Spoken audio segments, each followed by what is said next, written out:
Justice Sivasubramanyam speaking. నేను రాంబాబు బాబాయ్ Ramakrishnan sir. మీతో ముఖ్యమైన విషయం మాట్లాడాలి.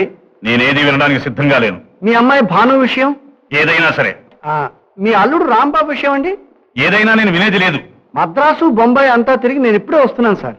నేను వినను అని ఎన్నిసార్లు చెప్పాలి నీకు? మంగళాదేవి విషయం కూడానా? మరి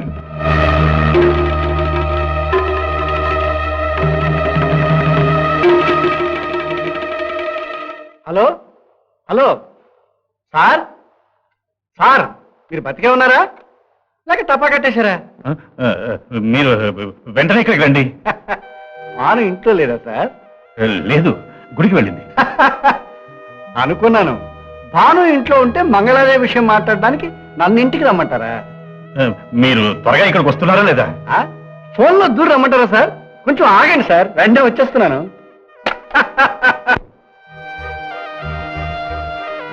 ఓ రండి రండి రండి రండి సార్, కూర్చోండి సార్, కూర్చోండి. రండి కూర్చోండి సార్.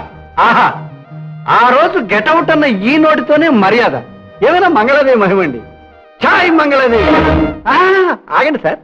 ఏమిటి సార్ తమరు కూర్చోబోతున్నారా? అవునండి. ఏ నేరస్తున్నైనా కోర్టులో కూర్చోబెట్టి విచారణ చేశారా సార్ మీ అనుభవంలో? What do you mean? అర్థం కాలేదా? చేతులు కట్టుకు నిలబడి సమాధానం చెప్పండి అంటూ. This is too much. ఏది sir too much? Main line లో ఒక రైలు ఉండగానే లూప్ లైన్ లో ఇంకో రైలు మీద తెరగా సవారీ చేశారే మీరు, అది టూ మచ్ కదా? నిలబడవయ్యా. నిడదవోల్లో వకీలుగా ఉంటూ కోర్టులో కేసులు లేనప్పుడల్లా కేసుందని పెళ్లంతో బుకాయించి కొవ్వూరు బస్సు ఎక్కేసి మంగళాదేవి కేసు పరిశీలించారా మీరు, అది టూ మచ్ కదా? నిలబడవయ్యా. గర్భిణీ కూతుర్ని పుట్టింటికి పంపించేశామని మా మీద గంగవీరులు ఎత్తిపోయే జస్టిస్ శివసుబ్రహ్మణ్యం. మంగళాదేవితో 3 సంవత్సరాలు జాలీగా గడిపి ఆమె 3వ నెల గర్భిణీ అని తెలియగానే ఎవరికి చెప్పకుండా ఆమెను ఒంటరిదాన్ని చేసి పారిపోయి వచ్చావే, అది టూ మచ్ కదా? ఇది కాక 3 మచ్ 4 మచ్ కూడా మీకున్నాయా జస్టిస్ శివసుబ్రహ్మణ్యం? నో, ఇదంతా కట్టు కథ. నా మీద మీకు ఎవరో అబద్ధం చెప్పారు. అలాగా? అవును. మీరే తప్పు చేయలేదా? లేదు. ఓహో, అమ్మా ప్రియా, ప్రియా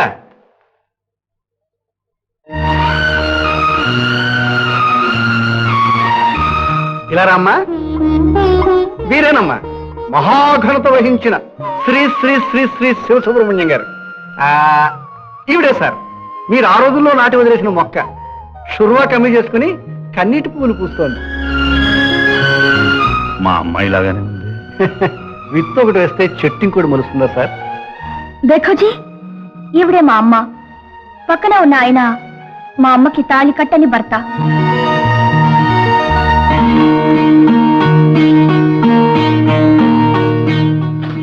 బాగున్నావమ్మా? 20 సంవత్సరాల ముందు అడగవలసిన ప్రశ్న ఇప్పుడు అడుగుతున్నారా? Very good father, very great affection. అవును, లేటుగా అడుగుతున్నా. మంగళాదేవి ఇప్పుడు ఎక్కడుంది? ఆవిడ కూడా లేటే. Late Mangaladevi. Oh, I'm very sorry. I'm very happy sir. ఏమైనా చాలా కాలం తర్వాత తండ్రి కూతుళ్ళు ఇద్దరు కలుసుకున్నారు. మాట్లాడుకోవాల్సిన విషయాలు చాలా ఉంటాయి. మీ మధ్యన ఎందుకు వెళ్ళొస్తాను సార్. రామకృష్ణ గారు, ఎక్కడికండి? మరి ఈ అమ్మాయి? అదేమిటి సార్, ఈ అమ్మాయి మీ అమ్మాయి మీ ఇంట్లో ఉంటుంది, కానీ మా ఇంట్లో ఉండాల్సిన మా భానును మాత్రం మా ఇంటికి పంపించండి. రామకృష్ణ గారు, క్షమించండి. ఇది నలుగురికి తెలిస్తే మర్యాదగా ఉండదు. ఈ అమ్మాయికి పెళ్ళయిందా? నాకు నిత్య కళ్యాణం. అంటే? ఆకలైన వాళ్లకు ఎర్ర దీపాల నీడల్లో వడ్డించిన విస్తరి నా జీవితం. వేశ్య? మీరు కన్నా వేశ్య సార్. మీరు దేశానికి ప్రసాదించిన వేశ్య. సరే, మీకెంత డబ్బు కావాలో చెప్పండి. డబ్బా? Very good. ఎంత ఇస్తారు సార్? 20,000. సార్, ముక్కు మొహం తెలియని నేను 30,000 ఇచ్చుకున్నాను సార్. కన్న తండ్రి కదా మీరు, కరెక్ట్ గా బేరం చెప్పండి సార్. సరే, మీకెంత కావాలో చెప్పండి. ఒక్క మాట, ఒకే ఒక్క మాట. బహిరంగంగా ఊరందరి ముందు ఈ ప్రేమి కూతురని అంగీకరించాలి.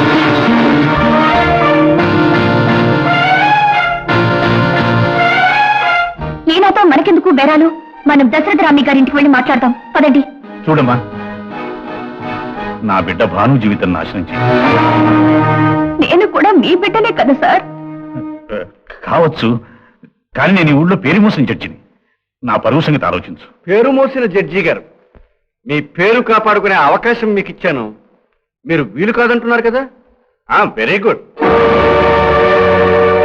4 గోడల మధ్య న్యాయ నిర్ణయాలు చేసే మీ తప్పును 4 రోడ్ల మధ్య నిలబెట్టి లోకం చేత తీర్పు చెప్పిస్తాను. ఊరికి ఉపదేశం చేసే మీ బతుకు గురి విందగించ బతుకని మీ కన్న బిడ్డల చేత చెప్పిస్తాను. అప్పుడు ఒప్పుకుందరు కానీ మీ తప్పు. మీరు చేసిన ఒక హీనమైన పని వల్ల మీ 2 బిడ్డలు ఎంత నష్టపోయారో మీకే తెలిసేట్ చేస్తాను. అప్పుడు ఒప్పుకుందరు కానీ మీ తప్పు. అంతవరకు సెలవు. పదమ్మా ప్రియ, మీరు ఆలోచించుకోవడానికి ఎంత టైం కావస్తే అంత టైం తీసుకోండి, మరేం పర్వాలేదు. తప్పు చేయడం కాదు సార్ తప్పు. ఆ తప్పును కప్పించుకోవడానికి మీరు ప్రయత్నం చేస్తున్నారే అది సార్ తప్పు. పదమ్మా. సార్, కన్న తండ్రిని మొదటిసారి చూసిన జ్ఞాపకంగా మిమ్మల్ని ఒక్కసారి మనసారా కౌగులించుకుని ఏడవాళ్ళుంది. అనుమతిస్తారా?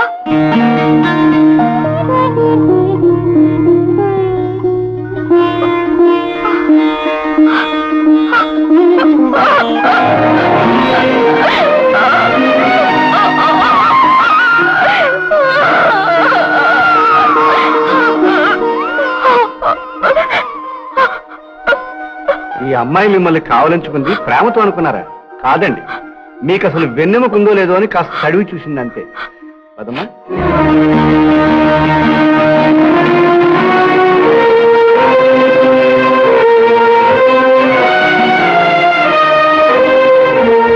దీనికంతటికీ కారణం మా నాన్నే అన్నమాట.